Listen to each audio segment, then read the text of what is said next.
ഇന്നത്തെ life style അല്ലെങ്കിൽ work life അനുസരിച്ച് ഫിസിക്കൽ ആക്ടിവിറ്റീസ് വളരെ കുറവാണ്. അതുകൊണ്ട് തന്നെ ജോയിൻറ്റ് പെയിൻസും കൂടുതലാണ്. അപ്പോൾ ഫിസിക്കൽ ആക്ടിവിറ്റിയും ജോയിൻറ്റ് പെയിനും തമ്മിൽ എന്തെങ്കിലും ബന്ധമുണ്ടോ? നമുക്കൊന്ന് നോക്കിയാലോ.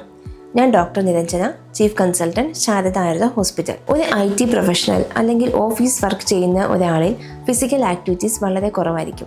അതുകൊണ്ട് തന്നെ അവർക്ക് ജോയിൻറ്റ് പെയിൻസ് കൂടുതലായിരിക്കും.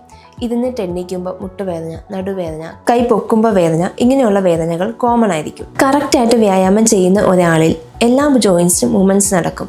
അതേപോലെ തന്നെ ജോയിൻസ് കുറച്ചുകൂടി സ്ട്രോങ് ആയിരിക്കും. അവിടുത്തെ മസിൽസും കുറച്ചുകൂടി സ്ട്രോങ് ആയിരിക്കും. കൂടാതെ വ്യായാമം ചെയ്യുമ്പോൾ ജോയിൻസിലേക്കുള്ള ബ്ലഡ് സർക്കുലേഷൻ കൂട്ടാനും അതിലൂടെ അവിടത്തേക്ക് നറിഷ്മെൻറ്റ് കൂടുതലായിട്ട് കിട്ടാനും സഹായിക്കും. ഇനി ഫിസിക്കൽ ആക്ടിവിറ്റീസ് കുറവുള്ള ഒരാളിൽ ജോയിൻസിനും മസിൽസിനും ഉള്ള സർക്കുലേഷൻ അല്ലെങ്കിൽ മൂവ്മെൻറ്റ്സ് കുറവായിരിക്കും. അതുകൊണ്ട് തന്നെ ബ്ലഡ് സർക്കുലേഷൻ കുറവായിരിക്കും. ജോയിൻസും മസിൽസും വീക്ക് ആവാനുള്ള ചാൻസും കൂടുതലാണ്.